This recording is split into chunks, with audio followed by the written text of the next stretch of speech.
Kak yang blokir permanen. Terima kasih. Yuk. Ya. Oh, saya sangat saya sangat antusias mengikuti live dari. Tapi boleh saran ya. Blokir permanen. Suaranya nggak kedengeran, Bang. Di beberapa live ini ada blokir permanennya agak kasar kepada sama muslim. Oh, agak kasar. Oke. Makasih sarannya, Bang. Coba Abang yang buka kamar, saya pengen dengar kalau Abang diskusi sama Oten. Ya, saya pengen dengar Abang kalau diskusi. Karena gini, Bang, kalau Anda mau mencontohkan orang menjadi baik, Anda baik dulu, Bang. Ya. Ya, Bang Yudhistira. Jadi saya pengen lihat Abang buka kamar, saya lihat dengan akun lain. Coba Abang buka komar, saya mau lihat Abang, atau saya cari Oten, saya pengen lihat Abang diskusi sama Oten. Saya pengen lihat Abang seperti apa diskusi sama Oten. Sama Oten. Ya? Sama Oten, terus? Ini sesama muslim. Oh, sama muslim. Oke, saya kasar sama muslim. Kalau kamu merasa saya kasar sama muslim, kalau kamu nggak suka, tinggal kamu skip. Ya, kayaknya kamu baru di sini ya. Oke. Tahu ya? Kamu tuh coba kamu tanya itu di bawah. Enggak, kamu tanya aja dulu di bawah. Coba tamunya sama netizen di bawah, coba. Turunin kamu aja, baca dulu. Kamu baca coba di bawah itu. Mbak blokir turunin aja, ngabisin waktu. Udah turunin aja, ngabisin waktu. Enggak perlu dibahas itu. Oke, kita nggak usah direspon kali. Iya, nggak usah direspon. Turunin aja udah. Ngapain? Dia kan nggak tahu ini seperti apa, kan nggak tahu dia. Iya, jadi gini, teman-teman sekalian, saya pun sering kemudian sering berbicara, dan pada saat saya ngomong juga itu pasti noise. Oleh karena itulah kemudian mungkin bagus kalau noise-nya dihilangkan dulu. Ya, terima kasih banyak pada Dewan Guru. Jadi gini, sahabat-sahabat yang ada di bawah yang mendengarkan kemudian kami yang berbicara terkait dengan materi-materi persinggungan antara agama. Memang kami menyadari bahwa kami berasal dari latar belakang yang berbeda ya. Bang Suma dari Makassar Bugis, Bang Handi Makassar Bugis, kemudian Bunda Hesti atau blokir permanen, Bunda Nora itu berasal dari Jerman, peranakan Batak. Lalu kemudian Bang Ian sendiri itu orang Malaysia asli yang bermukim di Bandung. Ada yang lain-lainnya lagi ya, dari Kepri juga. Jadi kami punya basic yang berbeda, dialek yang berbeda, cara merespon kemudian yang berbeda, cara memberi pesan juga yang berbeda, dan tentu akan melahirkan berbagai macam penilaian. Diantaranya adalah penilaian bahwa kami ini kasar dalam memberikan materi atau menanggapi orang-orang Kristen yang datang kemudian di komal kita ini ya. Kami menyadari itu, kami menyadari bahwa keadaan itu memang di antara kita tidak semuanya suka. Di antara kita pasti ada yang ingin supaya kami ini memberikan edukasi dengan cara yang baik, dengan tata krama yang baik, attitude yang baik. Dan ya insya Allah itu kita akan belajar, sedikit demi sedikit kita akan belajar. Dan kalau menunggu kesempurnaan baru kemudian tampil sebagai pendebat, maka sampai kapan? Karena kesempurnaan itu hanya milik Allah. Hanya saja saya juga menasihatkan kepada diri saya sendiri untuk senantiasa lisan saya itu terjaga ya. Lisan saya terjaga untuk bisa bermanfaat meski dengan cara apapun. Makanya Akhi Sugi itu selalu berdoa, jadikanlah mulut kami ini, jadikanlah lisan kami ini sebagai asbab musabab saudara-saudara Kristen itu bisa mendapatkan hidayah, dilembutkan hatinya, dan minimal saudara-saudara Muslim itu terjaga dari gerakan-gerakan pemurtadan. Terkhusus kepada adik saya Dinda Blokir,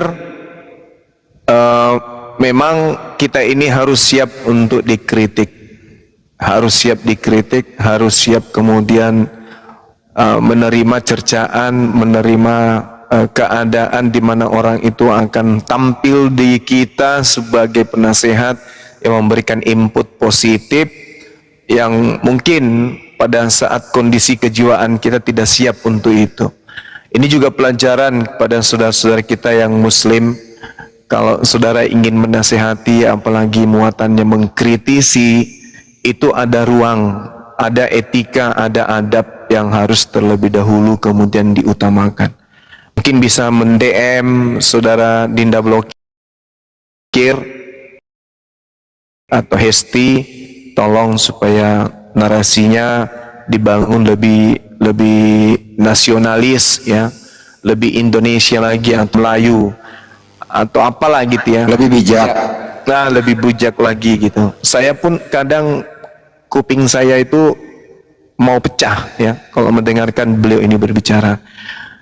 Tapi ilmu hikmahnya adalah bahwa di dalam sesi perjuangan tidak semua harus jadi dokter, tidak semua harus jadi keamanan, tidak semua harus menjadi tukang masak. Harus ada bagian yang memasang perangkap ya. Meskipun taruhannya itu meledak mati. Ada keadaan di mana yang memasang perangkap ini kemudian tidak sempat berjuang, baru pasang perangkap mati sendiri, diinjak sendiri, saking tululnya. Itu di dalam pergerakan perang. Innallaha yuhibbul ladzina yuqatiluna fi sabilihi saffan, kata Allah. Allah mencintai orang yang berbaris teratur di dalam berjuang. Ya, ibarat bangunan yang sangat kokoh satu sama lain saling menguatkan. Jadi di sini tidak ada yang salah, tidak ada yang khilaf, tidak ada yang keliru. Sama-sama kita saling menguatkan. Sahabat yang ingin menasehati, ya silakan, kami menghargai itu, tapi mungkin bisa melalui DM. Melalui DM saja. Karena kalau mau dinasehati Bunda Blokir seperti itu, kurasa dia sedangkan tidak tersentuh aja mulutnya sudah berasap-asap ya, namanya juga si naga. Kalau naga itu berapi-api dia. Matanya, hidungnya itu keluar api kalau dia berbicara. Jangankan berbicara, makan pun bisa sampai 8 jam non-stop.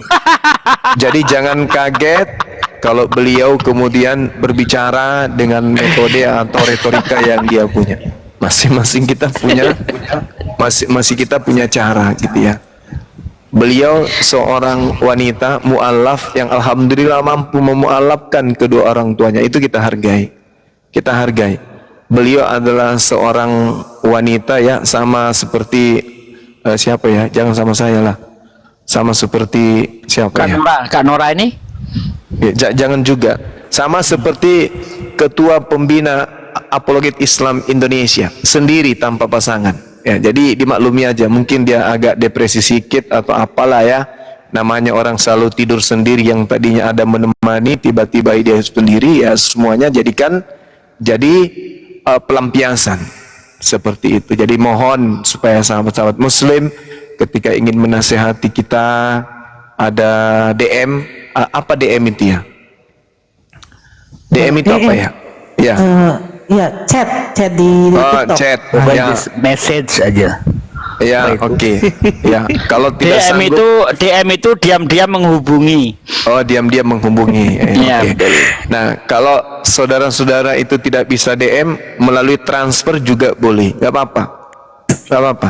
Saya tahu kalau Dinda Blokir ini kemudian ditransferkan apapun dia pasti terima. Mau disantet, mau dia apapun pasti dia terima. Nah, dengan cara itu mungkin bisa diluluhkan hatinya. Atau kalau abang naik ke sini menasehatin tujuannya untuk cari simpati, nari hati kepada adik kami, ya silakan bisa DM ke saya, nanti saya aturkan. Yang penting maharnya ya sesuai dengan yang disyariatkan, kan gitu ya. Mana tahu karena ada hati kepada beliau sampai cari jalan untuk ta'aruf, naik nasihati, ternyata ujung-ujungnya ada jodoh, kan gitu ya. Kita doakan saja.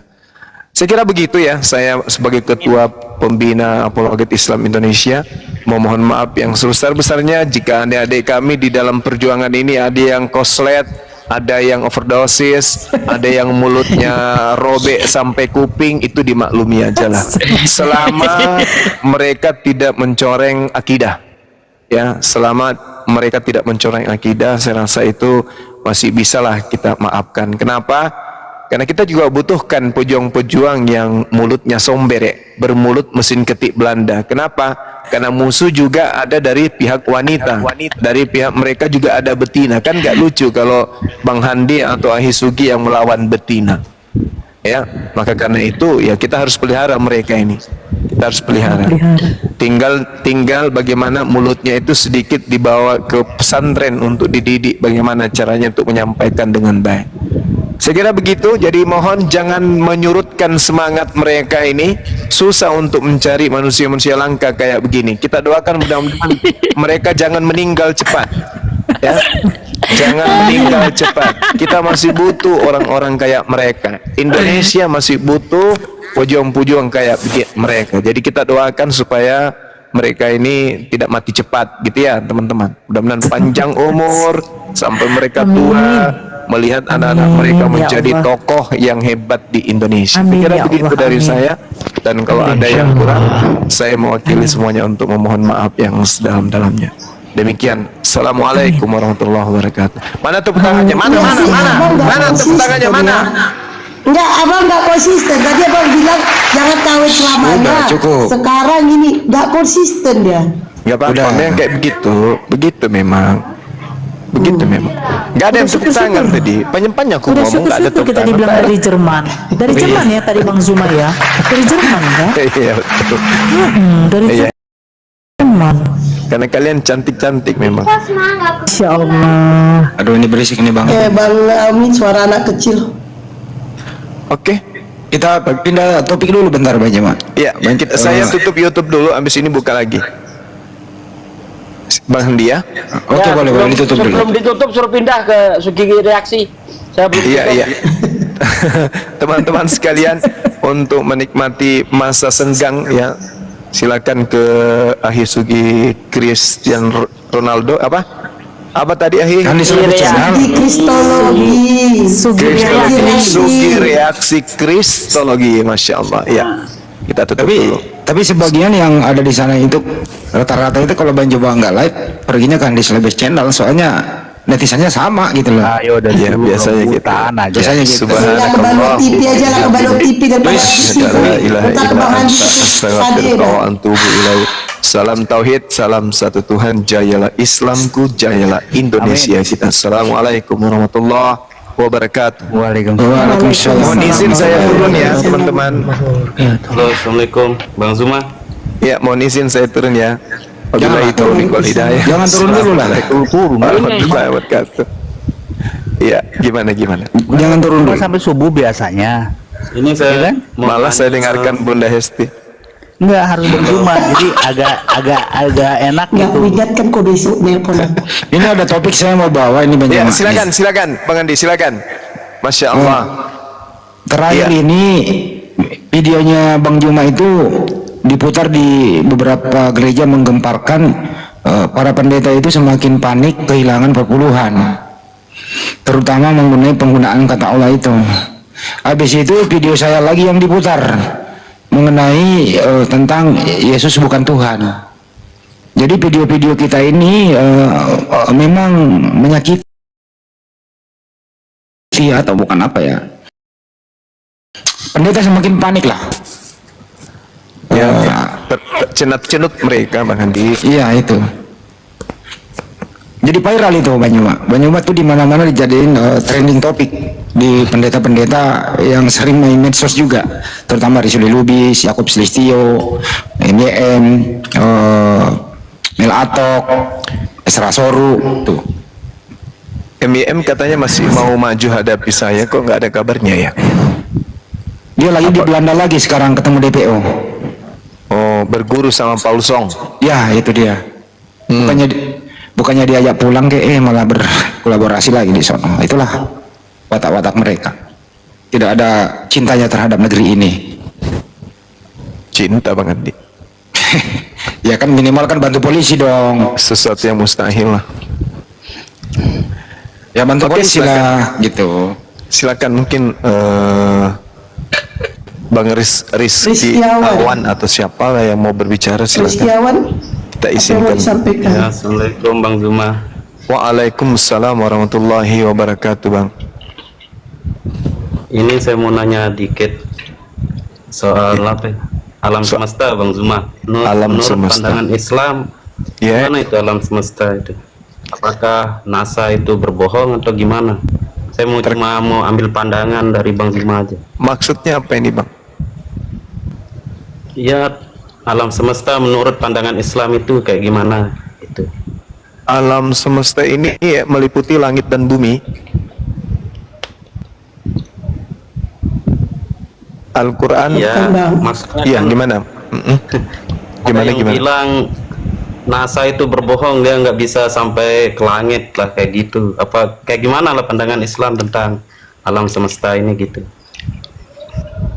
Ya, alam semesta ini adalah alam yang meliputi langit dan bumi yang diciptakan oleh Allah. Oi, Yarhamukum. Makanya dikatakan bahwasanya segala puji bagi Allah, Tuhan semesta alam. Artinya alam ini ada, berarti ketika NASA menemukan adanya komponen di luar daripada bumi, misalnya planet-planet, ya itu Al-Quran sudah menguraikan itu. Berarti Al-Quran benar dan ilmuwan juga benar. Tak ada masalah di situ kita. Semuanya aman. Justru tinggal sekarang kita ini sebagai hamba Allah yang harus kemudian mencari bagaimana kemudian kita ini bisa menjadi saksi akan kuasa Allah. Sanurihim ayatina fil afaqi wa fi anfusihim hatta yatabayyana lahum annahu haqq. Jadi Allah mengatakan, ya saya penciptamu yang memperlihatkan kepada kalian tanda-tanda kebesaranku di segenap penjuru alam semesta. Apa tujuannya itu? Awalam yakfi birabbika annahu ala kulli shay'in syahida. Maka Allah bertanya, tidak cukupkah bagi kamu, wahai manusia, bahwa Tuhanmu itu bersaksi atas segala sesuatu? Ya, jadi tidak ada yang perlu diragukan. Makanya kenapa umat Islam itu bersaksi tiada Tuhan selain Allah? Karena Allah itu maha kuasa, maha perkasa, maha suci, maha besar, maha tinggi. Dan alam semesta ini ya tidak seluas apa yang kita kira. Alam semesta ini luas dan itu baru tataran bumi, belum di luar bumi, belum di luar planet yang kita pijak ini. Artinya kesaksian kita untuk mengatakan bahwa Allah itu maha besar terbukti dengan kita melihat alam semesta ini. Atau kita balik, bukti adanya Allah yang maha besar ini adalah karena kita melihat betapa alam semesta ini itu terlihat nyata oleh kita, dan bahkan kita bagian dari itu. Coba Anda merenung, coba Anda kemudian keluar dari rumah, tatap awan ke atas. Kira-kira yang menciptakan itu manusia? Subhanallah, pasti esensi yang maha kuat, maha besar, maha adil, maha agung, maha suci, maha tinggi. Alhamdulillah di Islam itu diajarkan sebagai hakikat yang maha suci subhanahu wa ta'ala. Seperti itu, Bang. Ini loh Bang Juma, Rizky Amin ini saya yakin dia menonton video. Di situ memang ada tanggapan bahwa NASA itu membuat suatu berita bohong bahwa bisa membuat video di luar angkasa. Itu kan Pak Rizky yang Anda nonton? Iya Bang, saya bingung Nah, itu. jadinya mau percaya NASA atau apa itu namanya Islam apa itu alam semesta melalui mana gitu. Sekarang gini, Tapi Bang, memang abang pernah naik pesawat? iya pernah. Tuh, alam semesta secuil bisa kita lihat kan dari betapa besar alam semesta ini. Ya, menandakan bahwa kalau kita aja yang naik pesawat kemudian mau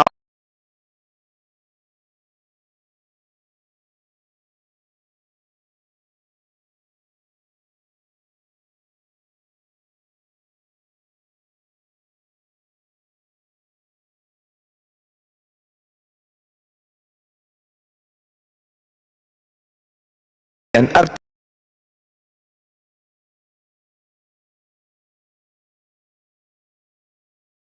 artinya Al-Quran tidak akan pernah mungkin keliru menyatakan itu semua, termasuk bahwa bentukan bumi ini itu bulat, lonjong seperti telur onta, itu tidak keliru, itu tidak salah. Ya, meskipun mungkin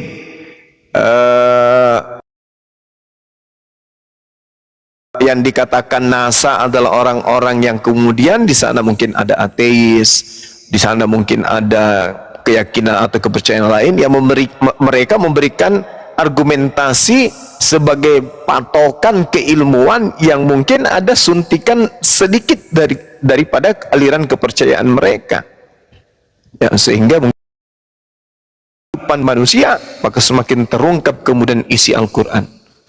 Itulah hebatnya Quran. Jadi alam semesta ini kecil dan itu sudah disajikan kemudian oleh Allah dalam Al-Quranul Karim. Seperti itu, Bang. Saudara Rizky ini Muslim ya? Ya, Muslim, Bang. Alhamdulillah. Ya, cuma ada rasa ganjalan lah di hati saya kan soal alam semesta ini. Makanya saya mau tahu pendapat Bang Zuma gitu, biar ikut pandangan Bang Zuma itu. Ya, ganjalan itu maksudnya apa? Anda ragu? Ya, kayak pertanyaan lah, saya kan belum tahu. Sekarang insya Allah udah tahu. Iya, Masya Allah. Jadi alam semesta ini ya dihamparkan seperti yang diterangkan oleh Al-Quran. Dihamparkan kemudian, tapi menuju kepada titik nol. Apa itu? Kepunahan. Makanya setiap kehidupan di atas muka bumi ini muncul, kemudian ada, kemudian tidak ada, berganti lagi. Yang tadinya punya awal pasti punya akhir, yang punya permulaan pasti punya penghabisan. Tidak ada yang kekal. Kalau di dunia tidak ada yang kekal. Siapapun itu, orang kaya raya menuju kepada kebinasaan, ketiadaan maksudnya. Orang yang miskin menuju kepada ketiadaan sebagai makhluk biologis maksudnya. Orang yang punya jabatan tinggi, Bapak kita Soeharto, bagaimana dia memimpin 30 tahun lebih? Kurang apa lagi beliau? Tapi apakah kekuasaan yang dia pegang bisa kemudian menghalangi ya adanya keadaan di mana dia harus pergi meninggalkan alam ini? Tidak. Siapapun dia, Qarun, Fir'aun, bahkan mengaku Tuhan, habis dia, selesai. Nah, kenapa kemudian Lucifer, bintang fajar ini panjang usia? Ya karena dia sudah mengatakan kepada Tuhan, ya Rabb, oke, nggak apa-apa, masukkan aja aku neraka, masalah.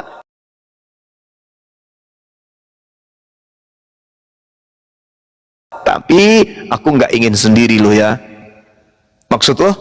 Aku ingin mengajak semua keturunan Adam bersama aku ke neraka.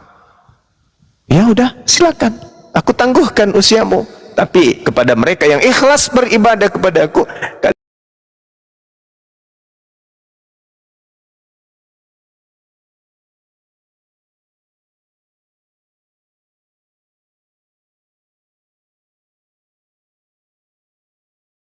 bisa istrinya, anak-anaknya, anaknya, cucunya, begitu seterusnya.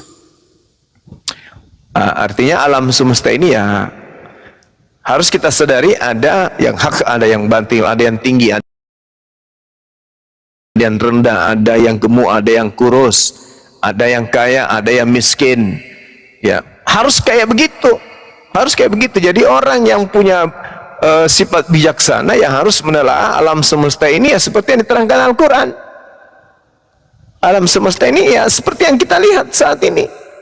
Alam semesta ini kemudian makanya Al-Quran itu mengatakan itu sanurihim ayatina fil afaqa, aku memperlihatkan kepada mereka tanda-tanda kebesaranku di segenap penjuru. Apapun itu kata Allah, penjuru manapun kita pergi, ketika detektif kita berupa akal ini kita fungsikan, maka kita akan menemukan kebenaran Allah. Nah, itulah fungsinya berakal. Di Islam itu identik dengan akal. Orang tidak bisa lama di Islam, tidak lama beribadah kalau tidak menggunakan akal. Begitu sahabatku.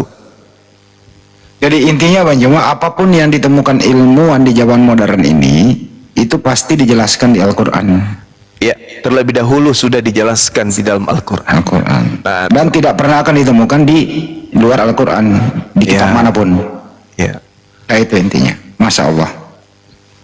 Ya Maha udah, benar terima Allah dengan segala firman-Nya. Oke Rizky ya, udah diganti yang lain Orang-orang ya. yang di bawah ini kan yang ngomong saya. Iya oke Rizky, udah jangan ini oke ya, ganti yang lain. Ya makasih ya. Assalamualaikum. Waalaikumsalam warahmatullahi wabarakatuh. Wah, marah. Yang perlu Oke, yang perlu diantisipasi sekarang ini adalah tema-tema yang dibawa Bang Juma selama ini 4 atau 5 hari berturut-turut, bahwa sebenarnya roh apa sih ini siapa yang datang kepada penulis-penulis ini sehingga mematikan akal manusia. Ini yang harus dibahas, biar mereka, saudara-saudara kita ini, akalnya kembali difungsikan. Harus tahu penyebabnya dulu, baru cara mengobatinya seperti apa. Kan ini topiknya yang harus terus diulang-ulang ya, biar bosan juga nggak ada masalah. Yang penting edukasinya mantap. Betul, Iya. seperti itu ya Mas Juma ya. Sampai materi ini mendarah daging, minimal ketika saya sudah tak ada, saudara-saudara kemudian bisa menggaungkan kepada anak keturunan kita selanjutnya. Al-Quran mengatakan dalam surah Al-Ahqaf nomor 6 ayat 6, Al-Quran An-Nisa menyatakan dalam ayat 120, An-Nisa ayat 117, Al-Baqarah ayat 117, dan seterusnya, menyatakan hal-hal yang kemudian terkait dengan sembahan-sembahan mereka. Ya, untuk itulah sekali lagi saya katakan, Bang Suma boleh pergi, tetapi kajian-kajian ini harus terus berlanjut. Siapakah dia makhluk yang datang mengaku sebagai Yesus kepada Paulus, utamanya Paulus? Ini makhluk apa ini? Kalau ada saudara Kristen yang kemudian mampu membuktikan itu adalah Yesus, kita kasih dia karpet merah. Ya, kasih karpet merah, kita pelihara dia dengan baik. Kalau perlu kita gaji beliau setiap bulan. Saya bayarkan kartu halonya tiap bulan. Kalau dia pakai wifi, saya bayarkan wifi-nya tiap bulan. Yang penting diskusi kita ini selalu konsentrasinya di situ. Pembuktian makhluk yang datang kepada Paulus benar-benar Yesus. Begitu juga demikian, kita juga siap untuk membuktikan makhluk yang datang kepada baginda Rasulullah Muhammad sallallahu alaihi wasallam. Karena makhluk inilah yang kemudian mengajarkan bangsa jahiliyah untuk mengenal Islam.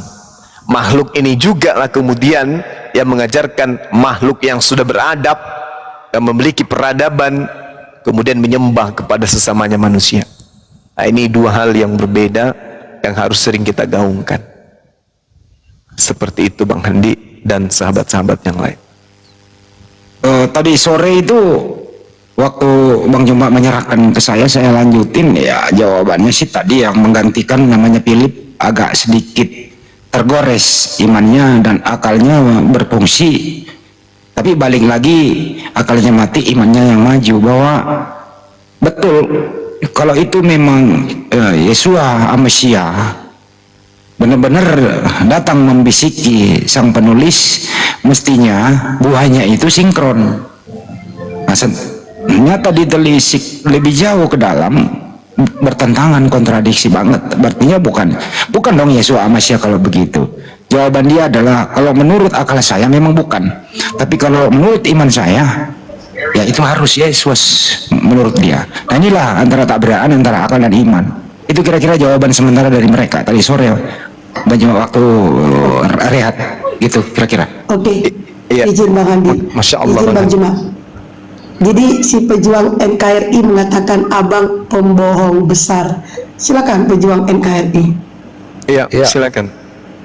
Selamat malam. Malam. Ya. Kan kalau Bang Juma kan selalu bilang bahwa kekristenan itu dibawa oleh Nabi Paulus atau Nabi palsu ya. Berdasarkan dari mana? Kalau dalam Al-Quran itu Nabi Paulus atau Rasul, bukan Nabi, Rasul Paulus itu ada atau tidak di Al-Quran? Kalau kita berbicara mengenai Al-Quran Bang, Al-Quran itu langsung menusuk jantung orang-orang kafir.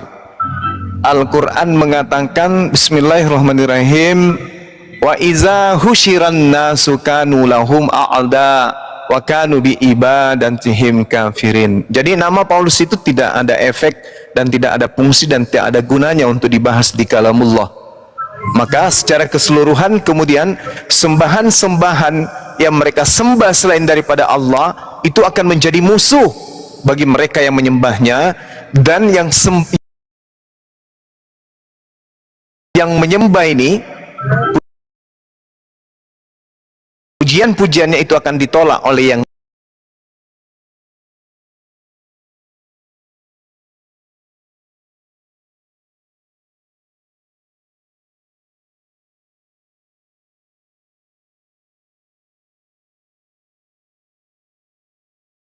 hanyalah berhala.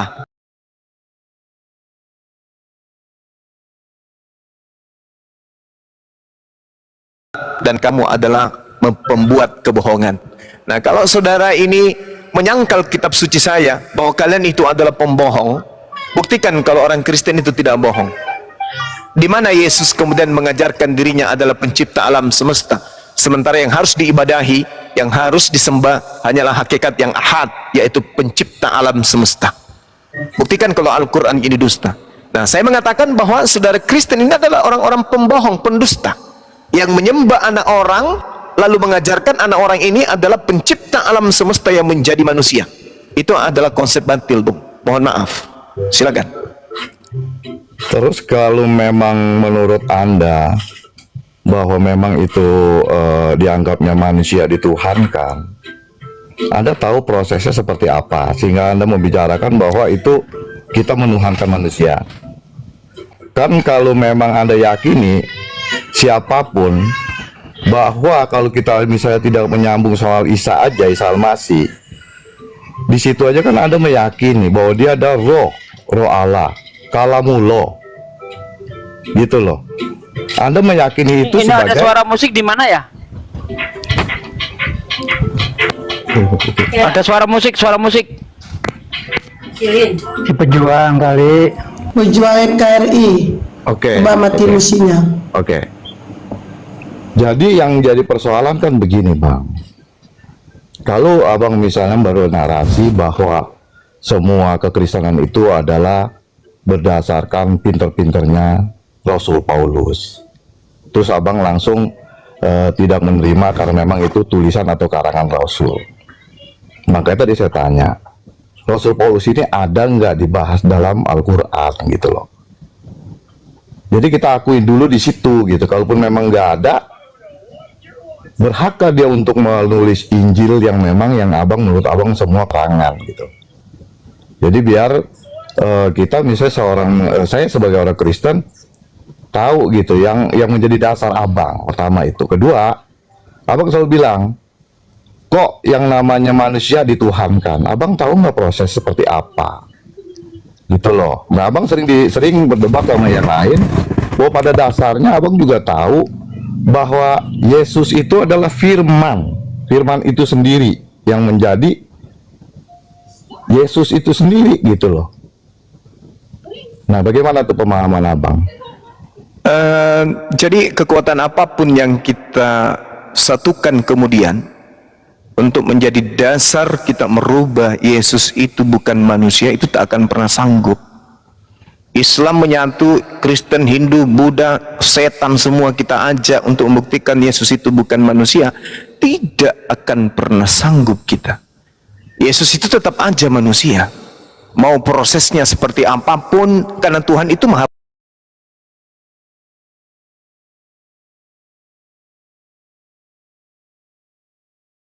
pencipta. Yang disebut maha pencipta, maha menghadirkan segala aspek, segala unsur, segala keadaan, segala bentuk. Jadi kita manusia ini tidak bisa kemudian membuat karikatur sendiri tentang Tuhan. Nah, kenapa saya menarasikan demikian bahwa orang Kristen itu menyembah manusia? Rasulullah Muhammad SAW memang terlebih dahulu sudah mensabdakan kemudian, ma baina khalqi Adam illa ya misa'ah khalqun akbar minad dajjal. Itu kata Nabi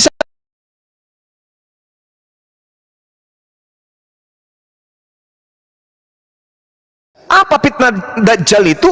Yang difitnah bukan makhluk, yang difitnah itu pencipta. Dikatakannya pencipta menjadi manusia, dan itu kita temukan bagaimana di dalam Kolose 2 nomor 9, bagaimana dalam Filipi 2 nomor 6, nomor 7, nomor 8, pencipta alam semesta turun mengosongkan dirinya menjadi makhluk dan bahkan mati dibunuh oleh makhluknya sendiri. Ini fitnah yang sangat kejam. Ini yang disebut dalam Islam fitnah Dajjal. Tak ada kemudian dari sejak Nabi Adam, seburuk-buruknya manusia, belum pernah kemudian mereka mengatakan pencipta alam semesta menjadi sapi, pencipta alam semesta menjadi Buddha, pencipta alam semesta menjadi Siddhartha Gautama. Tak pernah. Atau pencipta alam semesta menjadi Krishna. Tidak. Mereka hanya mengatakan dewa-dewa. Di atas dewa itu masih ada penguasa. Itu gak ada kecuali di dalam ajaran Kristen melalui orang yang disebut Paulus ini. Dialah yang kemudian merubah segala-galanya. Makanya Yesus, mohon maaf nih, karena saya seorang apologet, Yesus mengatakan dalam Matius 25 nomor 15. Apa yang dikatakan kemudian di sana? Seorang pembinasa keji yang berdiri di tempat suci, yang berdiri di tempat kudus, pembinasa yang kemudian mendapatkan gelar sebagai gelar suci. Siapa dia? Pembinasa, siapa dia? Lalu kemudian dia dinubuatkan oleh Nabi Daniel. Kata Yesus, Nabi Daniel mengatakan bahwa sang pembinasa keji itu kemudian menentang sang pencipta alam semesta. Maka apa yang terjadi? Dia menggantikan pencipta alam semesta dengan Yesus. Sekarang kalau saudara-saudara kita Kristen tanya, berapa Tuhanmu? Satu. Di antara satu itu ada muncul nama bernama Yesus, dan Yesus ini juga masuk ke dalam hakikat yang satu itu, berarti menyetarakan Tuhan. Kalau Al-Quran tidak bisa dijadikan sebagai patokan, maka jadikanlah kitabnya Yahudi yang ada di genggaman saudara Kristen.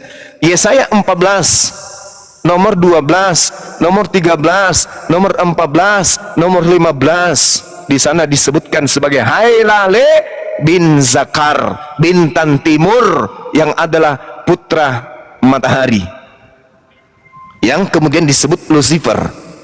Nah, ini naik ke langit ingin menyamai pencipta alam semesta, turun ke bumi kemudian sampai ke bawah di alam kubur, lalu bangkit untuk menyesatkan orang, ingin menyamai sang pencipta alam semesta.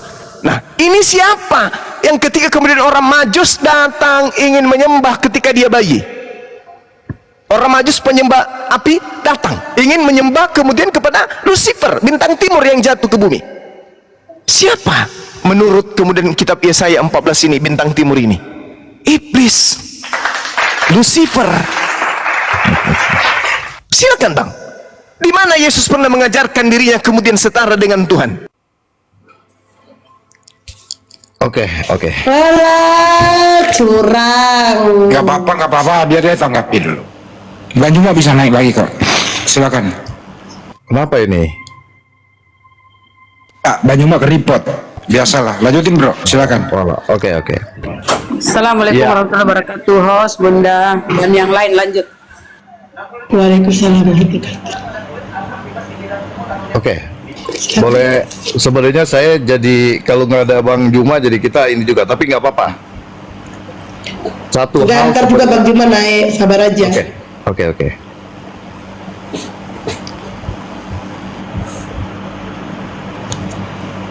Silakan bro. Bang Juma udah datang. Silakan. Tanggapin aja, nggak apa-apa ini Bang Juma dan naik. Oke. Jadi begini Bang Juma, memang satu pertama saya pribadi berbicara adalah satu boleh bilang meyakini dan mempercayai bahwa firman itu menjadi manusia. Itu kita sebagai Kristen. Karena apa? Pada mulanya adalah firman. Firman itu bersama-sama dengan Allah. Jadi itu yang kita yakini sebagai seorang Kristen. Kedengaran ya? Kedengaran. Oke. Jadi begini Bang Juma, saya juga sangat menghormati bagaimana keyakinan buat umat Muslim atau Bang Juma, bahwa Bang Juma pun mempunyai keyakinan bahwa keyakinan itu ada di dalam ayat-ayat Al-Quran Bang Juma. Begitu kan Bang Juma? betul. Ya, demikian pun sebenarnya sih begini Bang Juma, secara simpel bagi kita atau bagi saya, memang untuk apa namanya, ya kayak Bang Juma nih, misalnya saya punya keyakinan bahwa Al-Quran seperti ini, sehingga Bang Juma menjadi muslim yang memang taat, menjadi muslim yang memang menjalani sebagaimana perintah yang memang sudah Allahnya Bang Juma memerintahkan. Jadi semua Bang Juma lakukan apa yang ada di perintahnya. Demikian sebenarnya sebaliknya pun demikian sih sebenarnya Bang Juma. Jadi simpelnya kami pun seorang Kristen sebenarnya Bang Juma. Sebenarnya kita tidak juga terlalu gimana ya. Tidak juga memang kenapa kita menjadi orang Kristen ya karena memang kita mempelajari dan kita mengetahui dan kita membaca dan itu menjadi satu pegangan hidup kita bahwa firman yang memang atau yang menjadi kitab suci kita itu adalah pegangan hidup kita untuk kita jalan sebagai seorang Kristen Bang Juma. Jadi intinya bahwa seorang Kristen tetap berpegang teguh bahwa Tuhan is Tuhan. Maksudnya Yesus itu adalah tetap firman. Firman itu tetap sebenarnya bukan Allah Bapa, Allah tetap Allah. Jadi intinya Trinitas itu menjadi satu keyakinan kita bahwa saya pribadi diciptakan serupa dan segambar dengan Allah, di mana saya punya pribadi, saya punya tubuh, saya punya suara, saya punya roh gitu, jadi satu dalam hidup saya. Nah itu menjadi satu keyakinan saya sebagai seorang Kristen gitu Bang Juma. Jadi kalau misalnya Bang Juma, oh itu salah, ya mohon maaf Bang Juma, mungkin ya saya tetap tidak menjadi mentengkarkan bagaimana keyakinan Bang Juma untuk keyakinan Bang Juma bahwa Trinitas itu Bang Juma tidak yakini. Saya juga menghormati itu gitu. Demikian sebenarnya saya juga sebagai Kristen saya kepingin bahwa Bang Juma pun sebenarnya menghormati atau sama menghargai bahwa itulah seorang Kristen yang memang menghargai atau mempercayai Trinitasnya itu dengan caranya sebagai gambarannya itu bahwa diri dia diciptakan segambar seperti Allah yang punya tubuh, punya roh, punya suara, menjadi satu kesatuan. Itu pribadi kita. Sehingga kita meyakini bahwa Allah Bapa dan Tuhan Yesus dan Roh Kudus itu adalah pribadi yang satu, pribadi yang esa. Itu Bang Juma. Ya gitu Bang Juma. Oke, baik. Jadi sebenarnya gini, Bung. Dasar saya nih ya, sebagai seorang apologet tampil kemudian di tengah-tengah kita ya, di tengah-tengah sahabat-sahabat sekalian, sebagai warga negara juga. Islam mengajarkan untuk serulah manusia kepada kebenaran. Kan gitu. Kristen pun juga diperintahkan, beritakanlah Injil kepada seluruh makhluk yang percaya baptis. Jadi dua agama ini kemudian sama-sama memiliki tujuan, yaitu sebagai agama misi. Agama misi, agama yang memiliki tujuan untuk mengajak orang masuk ke dalam agama yang ada, Islam atau Kristen. Beda dengan Buddha, beda dengan Hindu, beda dengan Yahudi. Oleh karena itu kemudian Kristen datang mengajak orang-orang untuk menjadi Kristen. Islam datang mengajak orang-orang untuk kepada keselamatan, kebenaran, damai sejahtera. Jadi dua agama ini punya sisi yang sama, mengajak orang masing-masing masuk ke dalam agama. Jadi ibarat Kristen dan Islam itu dua kendaraan. Islam mencari penumpang, Kristen mencari penumpang. Nah sekarang mari kita saling menceritakan keunggulan kendaraan kita. Kan gitu. Islam menceritakan bahwa kendaraan saya seperti ini, Kristen juga menceritakan kendaraan saya seperti ini. Oleh karena itu sudah berjalan ribuan tahun Islam Kristen berdampingan, maka bukan hanya sekedar menampilkan agama kita, tapi kita juga harus mengurai agama atau kendaraan lawan kita, supaya orang yang mencari kendaraan itu larinya ke dalam kendaraan kita, atau penumpang yang ada dalam kendaraan itu pun berpindah ke tempat kita, tapi dengan cara-cara yang ma'ruf, dengan cara-cara yang baik. Nah sekarang kalau saudara berdiri sebagai narasumber dari agama Kristen, kami Kristen begini bla bla bla bla, kami ngerti, kami paham itu, kami ngerti, kami paham itu. Tetapi sebagai agama syiar, Kristen agama syiar, kami ingin mengatakan kepada publik bahwasanya sampai detik ini makhluk yang datang kepada Paulus itu belum diketahui ini siapa yang mengaku Yesus. Bahkan Yesus sendiri pun sebagai pembawa 13 kitab, orang Kristen pun kebingungan selama 2000 tahun siapa nama bapak daripada Paulus ini. Itu fakta. Itu fakta. Nah, inilah yang kita uraikan kemudian. Yesus mengatakan, malaikat mengatakan di Kisah Para Rasul 1 nomor 11, kamu yang berdiri di sini melihat Yesus terangkat ke langit, ketahuilah oleh kalian, untuk yang kedua kalinya Yesus juga datang sama seperti kalian melihat Yesus terangkat ke langit. Yesus naik dengan dagingnya, kedua kalinya pun datang dengan dagingnya. Nah, yang datang kepada Paulus ini bukan daging, cuman suara. Akulah Yesus yang kau aniaya. Pertanyaannya, apakah ini benar Yesus? Kalau ini benar Yesus, indikasinya tanya Yesus, wahai Yesus, apa ciri-ciri ketika engkau datang kedua kalinya nanti? Ternyata ciri-cirinya tak ada sama seperti yang diterangkan oleh Paulus. Justru di dalam catatan Matius mengatakan, apabila ada orang yang berkata kepadamu ada Mesias di sini, ada Mesias di sana, jangan kau percaya. Sebab Mesias palsu, artinya sebab Yesus palsu dan juga nabi palsu akan datang dan akan menyesatkan banyak orang. Nah, sekarang permasalahannya rupa-rupanya Matius 24 nomor 24 menyatakan akan ada Yesus palsu.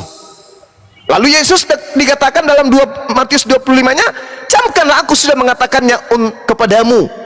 Jika ada orang berkata bertemu dengan Yesus di padang gurun, berkata bertemu Yesus di dalam bilik, kata Yesus,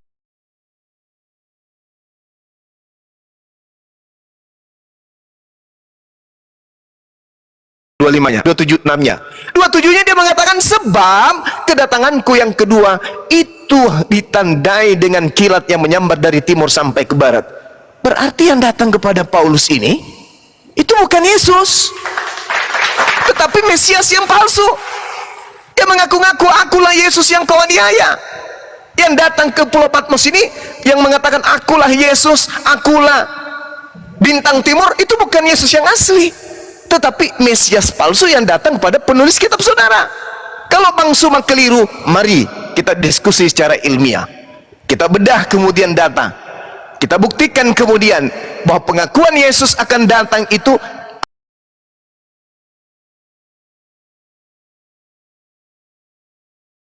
apakah hanya suaranya atau dia datang dengan dagingnya. Kalau dengan suaranya pun kita harus kemudian meneliti suara siapa ini. Karena kitabnya orang Kristen sendiri mengatakan bahwa iblis bisa kemudian datang berupa malaikat terang, bisa menjelma menjadi malaikat terang. Apatah lagi yang datang kepada Paulus ini bukan menjelma menjadi malaikat, dia cuma menjelma mengaku sebagai manusia. Kita lihat, siapakah engkau, Tuhan? Paulus sudah dibimbing lebih dulu oleh makhluk ini untuk mengaku Tuhan kepada dia.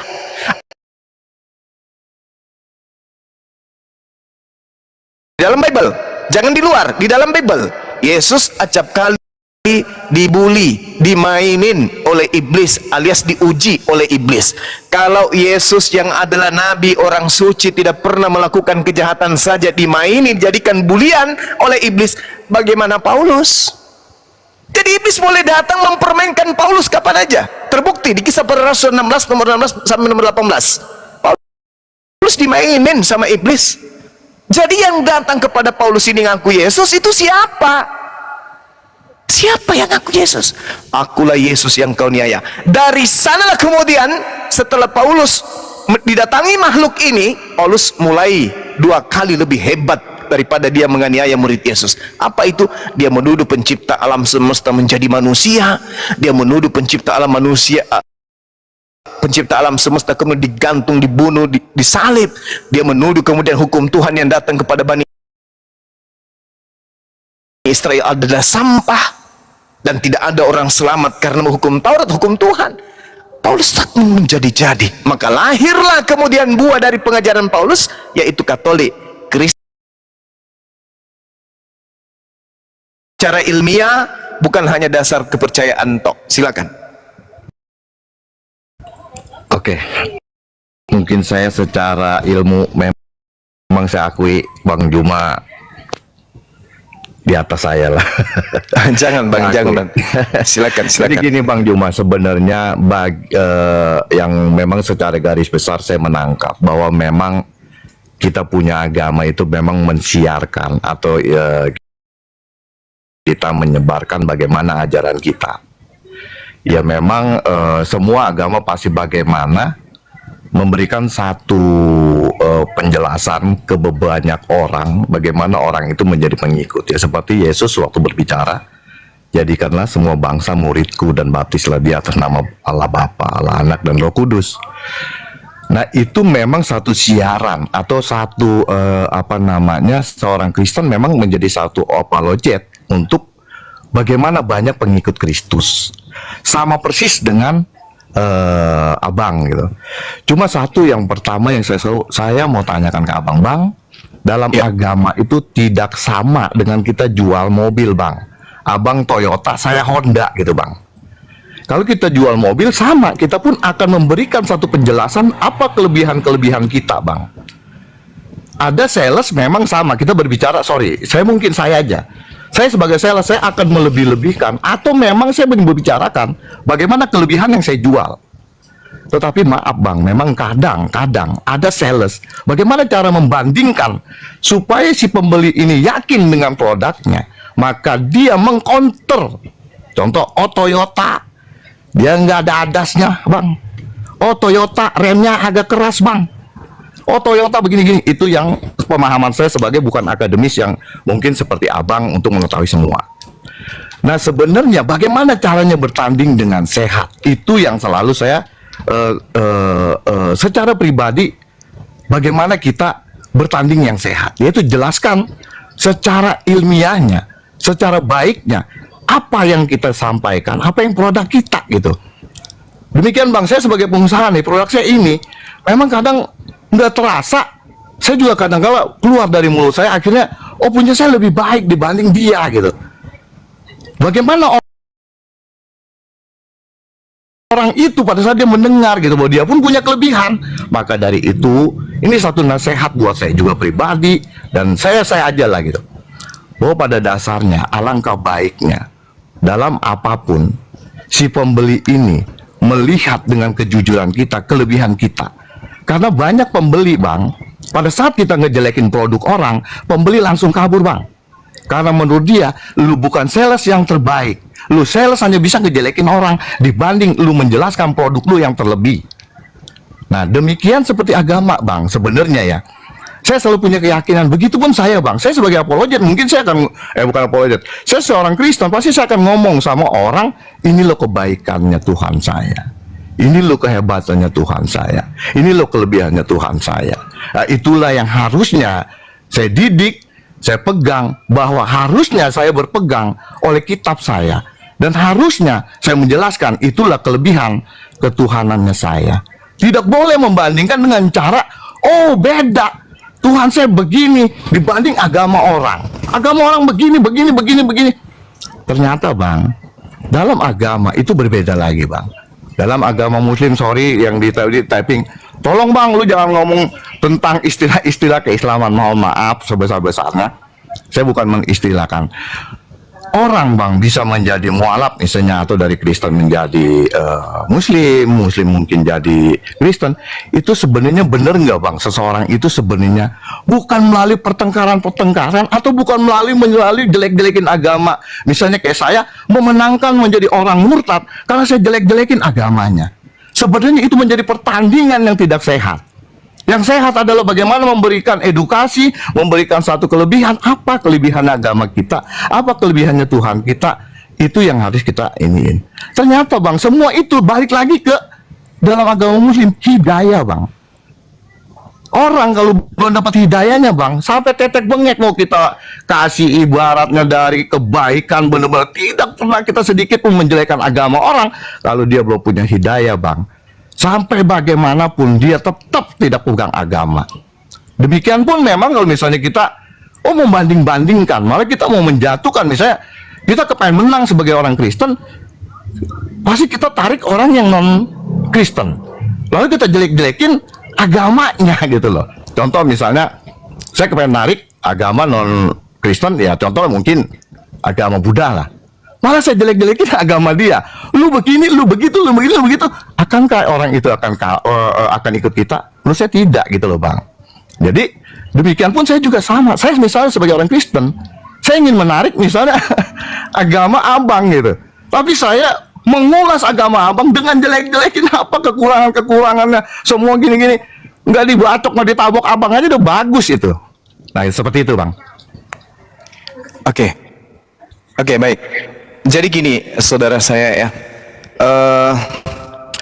kaidah Islam kemudian di dalam Al-Quran, misalnya salah satunya di dalam surah Al-Baqarah dikatakan begini, Bismillahirrahmanirrahim. Innal ladzina amanu wal ladzina hadu wan nasara wasabiina man amana billah wal yaumil akhir wa amila salihan falahum ajruhum inda rabbihim wala khaufun alaihim wala hum yahzanun. Kitab suci saya mengatakan begini, orang-orang beriman, orang-orang Yahudi, orang-orang Nasrani, orang-orang Sabi'in, siapa saja di antara mereka yang beriman kepada Allah dan hari akhir dan melakukan kebaikan-kebaikan, mereka memperoleh kemudian harta surga dari Tuhannya dan tidak ada rasa takut pada mereka dan mereka tidak akan bersedih hati. Artinya gini, agama yang dekat dengan Islam itu menurut cakupan Al-Quran itu adalah agama Nasrani.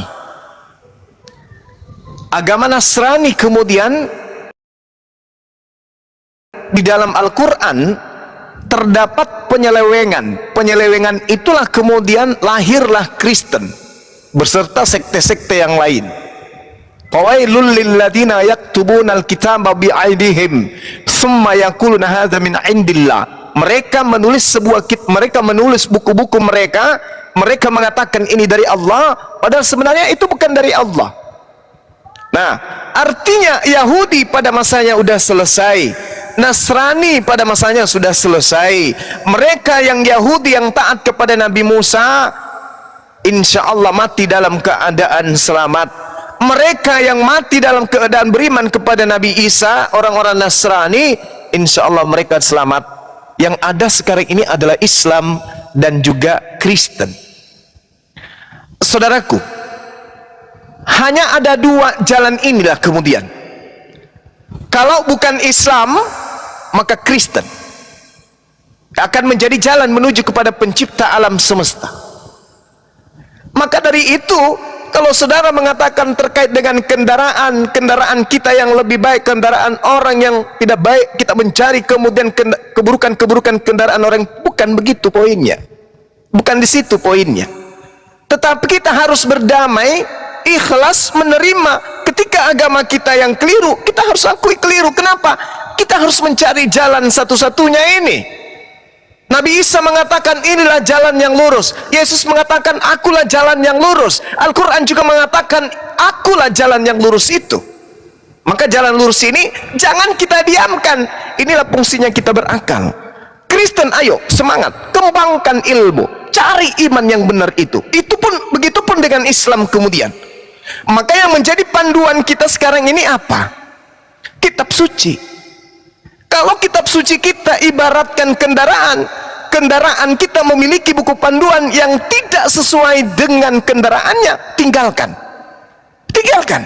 Ada kitab suci yang menerangkan tentang keyakinan, tentang Tuhan, tentang akidah, tentang muamalah, tapi tidak berkesesuaian dengan perilaku prosesi keagamaan, tinggalkan. Contoh, kitab sucinya mengajarkan hari Sabat, perilakunya melakukan hari Minggu. Itu contoh. Kitab sucinya mengajarkan jangan makan babi, perilakunya makan babi. Itu contoh. Berarti ada yang tidak beres terhadap buku panduan atau kendaraan. Ini poinnya. Nah, sementara Al-Quran, silakan, mari kita tilik Al-Quran, kaji Al-Quran, tunjukkan kesalahan Al-Quran. Bagaimana Al-Quran kemudian dipraktekkan oleh penganutnya. Artinya kendaraan berupa Islam dengan buku panduannya berupa Al-Quran seia sekata adalah hal yang keliru ketika motor matic diberikan buku panduan, motor manual, tidak akan pernah nyambung itu. Tidak akan pernah nyambung. Makanya mohon maaf, belum ada kemudian orang Islam imannya, akalnya bertentangan dengan kitab sucinya sendiri. Bandingkan dengan saudara Kristen, akal dan kitab sucinya tidak seia sekata. Lalu buat apa buku panduan ini? Bukankah pencipta alam semesta itu maha tahu? Sehingga dia tidak mungkin gagal menciptakan chip dalam batok kepala manusia, di mana chip ini justru bertentangan dengan buku panduan. Bagaimana mungkin kemudian menciptakan komputer, petunjuk komputer justru yang diberikan adalah panduan kulkas? Tidak mungkin. Artinya pencipta komputer itu tidak maha mengetahui. Sedangkan yang kita sembah ini, yang konon katanya pencipta alam semesta yang maha mengetahui ini, masakan memberikan sebuah buku panduan yang tidak berkesesuaian dengan chip yang ditaruh di dalam makhluk berupa manusia, yaitu akal. Berarti Tuhan ini belum maha mengetahui, belum pantas disebut Tuhan apabila buku panduannya tidak berkesesuaian dengan akal makhluknya. Belum pantas disebut sebagai produk yang sukses apabila kendaraannya berbeda dengan buku panduan. Berarti pabriknya masih abal-abal. Kalau kitab suci dan penganutnya itu bermasalah, berarti keyakinannya bermasalah, maka dia akan bermasalah dengan pencipta alam semesta. Nah, ini Al-Quran menerangkan bagaimana Al-Quran minta diuji. Wahai manusia, kalau kamu ragu dengan Al-Quran, bersatulah kalian dengan apapun itu, makhluk apapun, sehebat apapun, cari tantangan buat Al-Quran, temukan kesalahan di dalamnya. Kalau kalian mau menemukan. Tapi apa kata Allah? Kamu tidak akan pernah sekalipun menemukan kesalahan, kekeliruan di dalam Al-Quran kalau pola pencetusnya untuk mencari kesalahan itu adalah akal, bukan kebencian. Itu poin yang pertama. Yang kedua, terkait dengan kelebihan agama. Boleh Anda mengatakan agama Kristen itu agama kasih, boleh. Agama Islam itu agama jihad, sikit-sikit demo, boleh. Itu hak prerogatif setiap manusia untuk mengatakan agamanya yang paling benar. Tapi coba kita renungkan, bisakah kemudian iblis itu memperlihatkan sesuatu yang indah-indah sebagaimana iblis datang kepada Hawa menjanjikan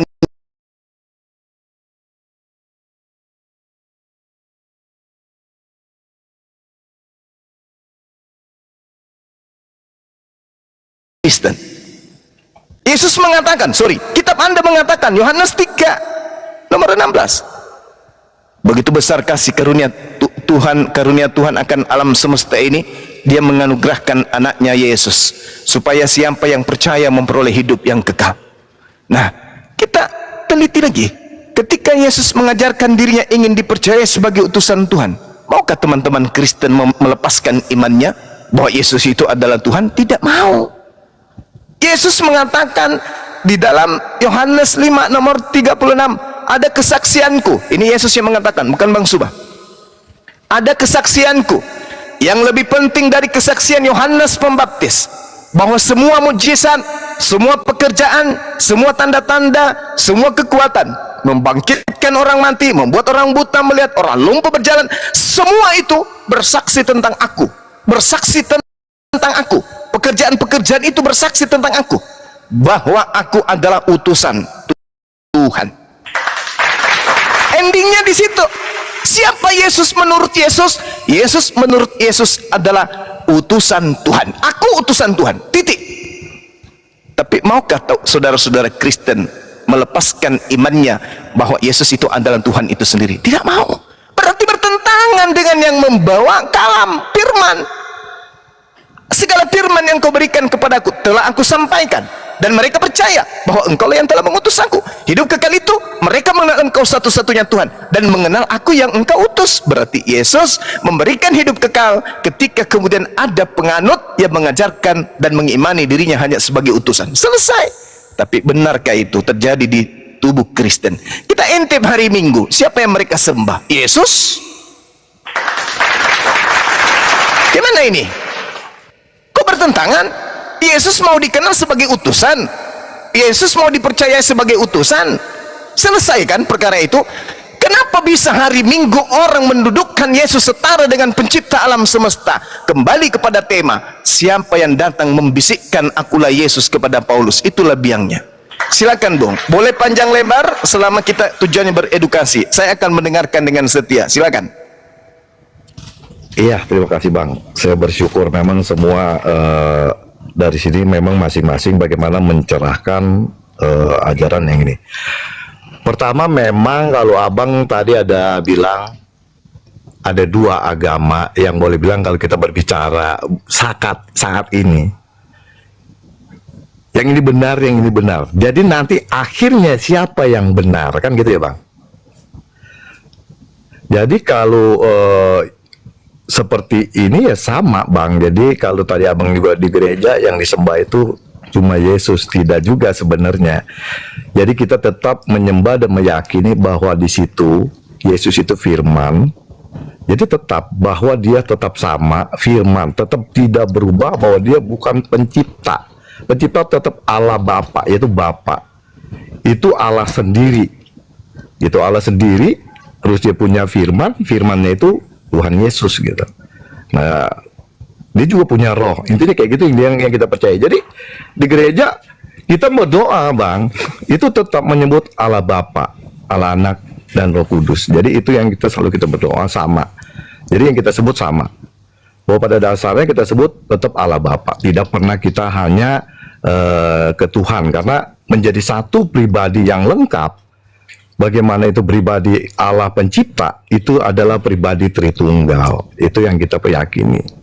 Lalu soal menjadi acuan kita tetap berpegang teguh bahwa keyakinan kekristenan kita bahwa memang Tuhan Yesus itu memberikan satu jalan, atau dia memang mengakui akulah jalan kebenaran. Tidak ada satu orang pun bisa ke Bapa kalau tidak melalui aku. Itu kita yakinin Bang, bahwa memang Yesus adalah jalan kebenaran, karena memang Yesus sendiri bilang bahwa memang waktu ditanya, siapa engkau? Engkau Tuhan. Dia bilang, ya itulah yang lu yakini, ya itu gitu. Terus dia benar-benar dikecam, ya bahwa apa yang gua lakukan nggak ada yang salah dalam dunia ini. Nggak ada yang salah, semua yang kau lakukan adalah sesuai dengan kehendak Bapa. Itu juga di banyak yang dipertengkarkan. Yesus itu nggak bisa apa-apa, semua yang dilakukan adalah sesuai dengan kehendak Bapa. Dia memang selama dia jadi manusia, karena dia memang firman yang menjadi manusia, 100% manusia dan 100% Allah, firman Allah, ya maka dia tidak bisa melakukan kehendak dia sendiri gitu dalam dunia ini. Tapi setelah dia bangkit, dia naik ke surga, maka dia bersama-sama dengan Allah memerintah kebesaran Allah Bapa, itu menjadi satu kesatuan. Nah itu yang diyakini oleh orang Kristen. Nah soal misalnya nanti Abang misalnya lu tetap salah Bang, lu tetap salah, ya bagi kita mungkin Bang, kita juga menghormati, ya saya juga menghormati, kita hanya memberikan satu penjelasan sehingga menjadi pilihan menjadi orang lain, dia punya dapat hidayahnya enggak gitu. Karena walaupun kita panjang lebar, tinggi yang kita omongin, kalau memang dia tidak mempunyai dapat hidayah, maka percumalah kita bertengkar untuk meyakinkan sesuatu yang memang pada saat itu orang itu tidak yakin gitu Bang. Saya bersyukur bisa diskusi sama Abang, ya memang dari sekian banyak saya juga ikut sering dengar Abang kadang kala memang sampai marah karena memang kadang orang tidak sopan caranya, sehingga banyak menghujat, sehingga memang Abang marah. Tapi saya merasakan kalau kita diskusi dengan sehat, saling bertukar pikiran, saya akui Abang ini memang layak lah kalau memang menjadi ketua untuk apologet Islam. Karena dalam tutur kata Abang memang kalaupun memang ini tidak diperlukan untuk hujat, untuk membalas hujat sebenarnya. Cuma memang kebanyakan, wah orang Kristen pun di apologet itu banyak menghina. Ya jadi kalau kita banyak juga saya bicarakan Bang, kalau pribadi orang, oknum pribadi tidak bisa disamakan oleh semua.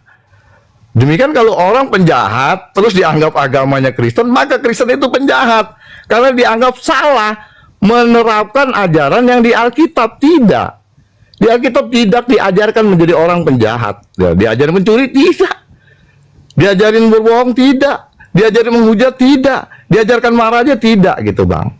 Jadi kenapa bisa ada orang jadi jahat? Kenapa orang jadi pemfitnah? Kenapa orang jadi penipu? Ya pribadi dia walaupun agamanya Kristen gitu. Kita tidak mengakui bahwa seseorang itu menjadi jahat, itu membawa agamanya.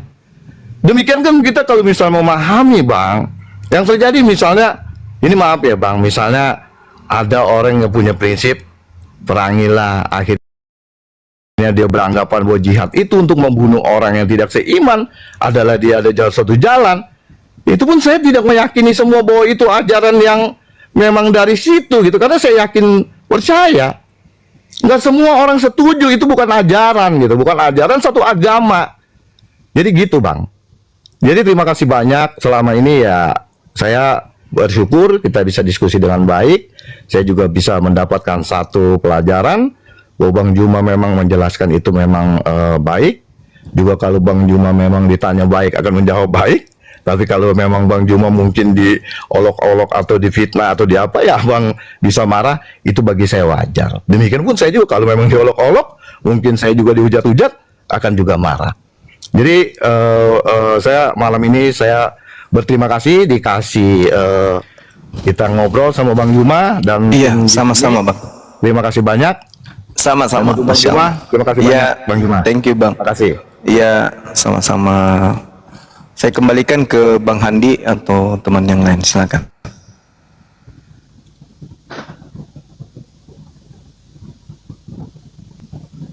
Oke, ternyata dia tidak bisa menjawab ya. Bang Handi yang diminta dia yang muncul, ya Allah ya dari. Orang Pak Hadi aja jauh dari praktek loh. Aku tuh serba salah loh bang di matamu. Besok aku pindah ke hidungmu ya. Serba salah aku di matamu. Besok aku pindah ke hidungmu. Biar tambah mancung gitu. Oke, tadi kita sudah mendengarkan dia tidak menjawab loh apa yang dibilang Bang Juma. Terus dia tuh seperti menghindar, dia menghindar. Ujung-ujungnya lari ke sales. Apa hubungannya dengan sales mobil? Mau mobil Ya, dia gimana? Honda kek? Ya nggak apa-apa, kita maklumi aja. Materi ini memang berat dan beliau terbebas ya. Saudara kita itu terbebas dari serangan-serangan yang mematikan. Dia pandai memainkan keadaan, dan saya juga tidak ingin melukai kan gitu ya. Dia berdiskusi dengan baik, ya cukuplah kita menyampaikan edukasi ini dengan cara-cara yang baik pula gitu. Benar perkataannya bahwa kalau kita diserang dengan cara yang tidak baik, ya kita tepis tentu dengan cara tidak baik pula kan gitu. Karena kita kan pemain kungfu, pukulan yang keras jangan terlalu ditangkis dengan keras, tapi dengan kekerasan yang datang kita tangkis, habis itu kita colok mulutnya, tak tarik ke kiri dan ke kanan, sentil bibirnya, dah selesai, kayak gitu aja. Tahu nggak bang, dia itu tadi di bawah bang, dia gak ada minta naik. Aku jamba, gara-gara abang dibilangnya itu pembohong. Aku naikkan Ya, dia. Rupanya pas dia naik dia gak punya nyali bang. Sebenarnya kalau dibilang agama yang baik, bagaimana dengan Buddha gitu ya? Buddha dengan alam mereka bersatu. Bagaimana dengan Hindu, mereka juga baik, bahkan ateis itu baik. Tapi yang kita sedang cari di sini adalah yang ada di dalam Islam yang disebut Dajjal, dan yang ada di dalam kitab mereka yang disebut pembinasa keji. Itu yang sedang kita cari. Di mana sang pembinasa keji ini bekerja? Karena pembinasa keji ini kemudian ingin mengajak manusia masuk ke dalam neraka untuk hidup bersama-sama di dalam neraka. Jadi kalau di Islam disebut sebagai pembinasa keji, ya di agama saudara kita itu disebut dengan sebutan bledukma. Lelukma itu artinya sesuatu yang pembinasa, yang kerjanya itu pembinasa, pemfitnah dan seterusnya. Itu yang kemudian seringkali diartikan dengan antikristus, anti terhadap Kristus, ya kayak gitulah intinya. Betul sekali. Cek, Iya, cek. Bang. Disambut dulu aja sebelum saya statement. Disambut dulu. Ini Andi Blokot, selamat malam. Apa yang mau kamu tanggapi? Assalamualaikum Bang Juma. Semua Waalaikumsalam. Waalaikumsalam. Ya nggak apa-apa. Jadi sebentar dulu ya Bang Andi ya. Iya Bang ya. Kalau sekiranya pertanyaan atau statement Bang Juma ini kalian semua nggak bisa membuktikan, salah satu cara adalah jujurlah menyampaikan Kristen itu seperti apa. Silakan saja memperkenalkan Kristen di Republik ini karena memang tidak dilarang. Silakan saja. Tapi Anda harus juga jujur bahwa isi Bible Anda itu tidak ada yang berbau Islam.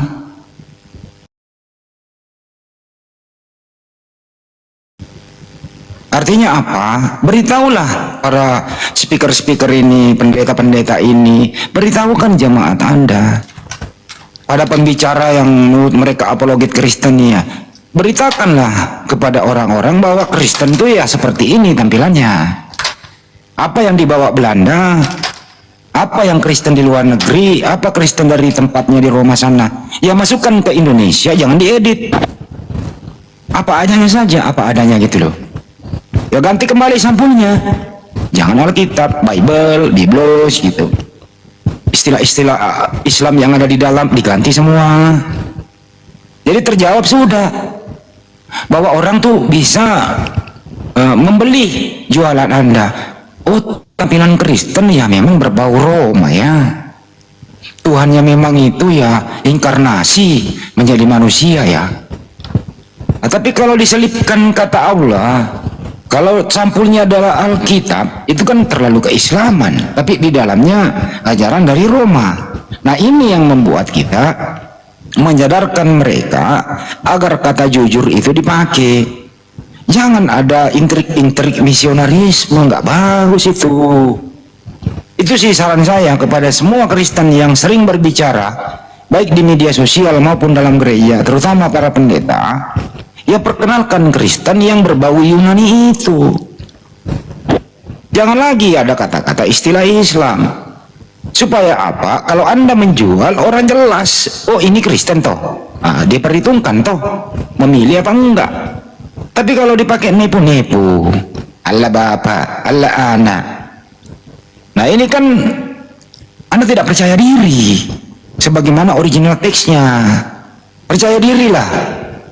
Dan punya jati dirilah, tampilkan apa adanya. Jangan motor manual terus Anda jual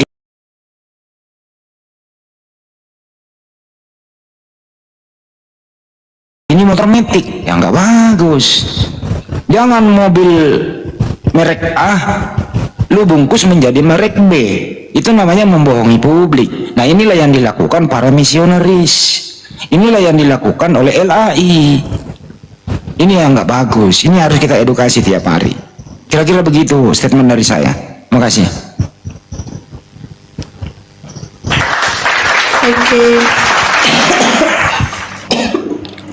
Oke, Andi Blokot, apa yang mau disampaikan?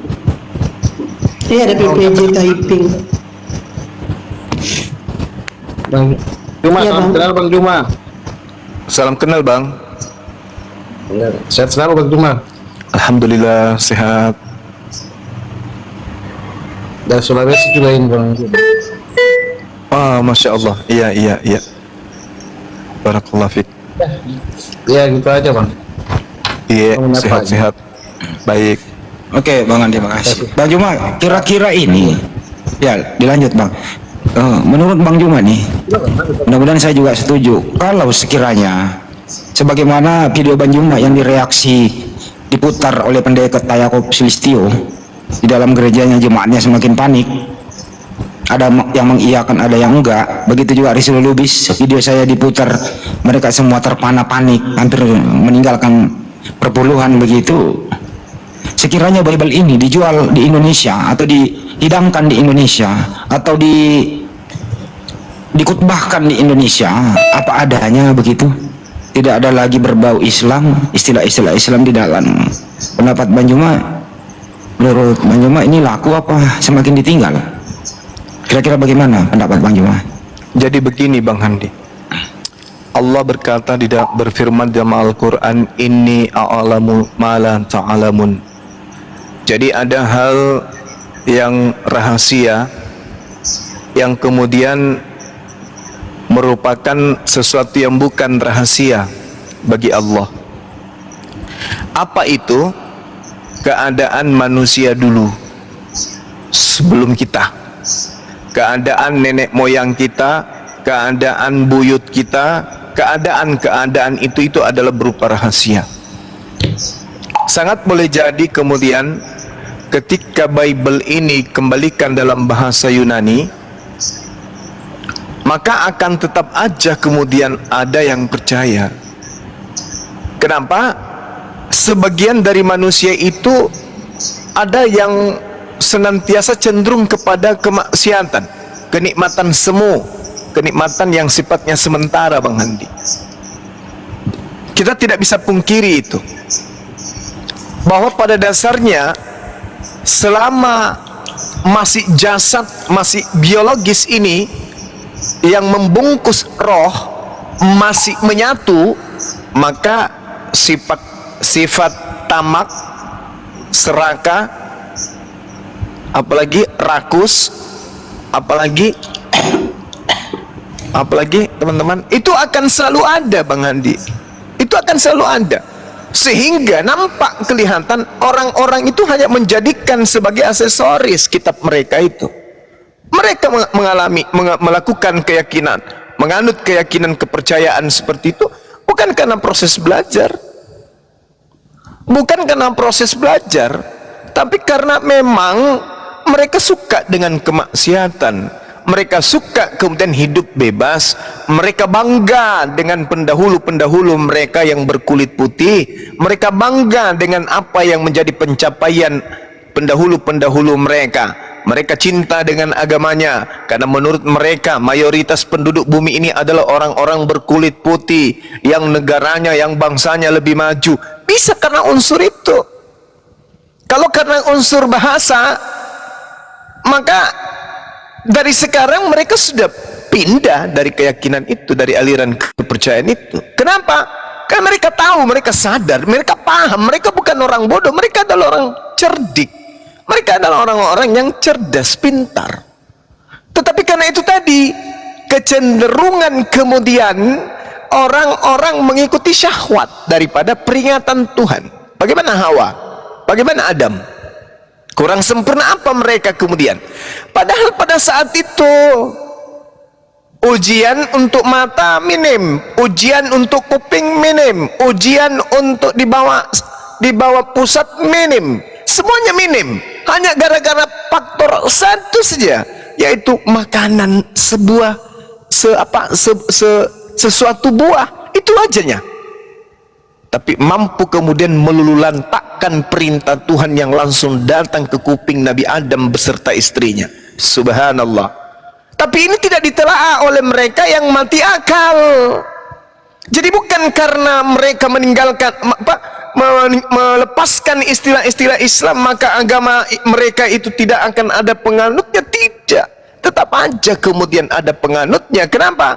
Karena sejatinya manusia itu lebih cenderung kepada syahwat. Sejatinya manusia itu cenderung kepada kenikmatan, keindahan duniawi. Siapa sih yang tidak mau Bang Handi?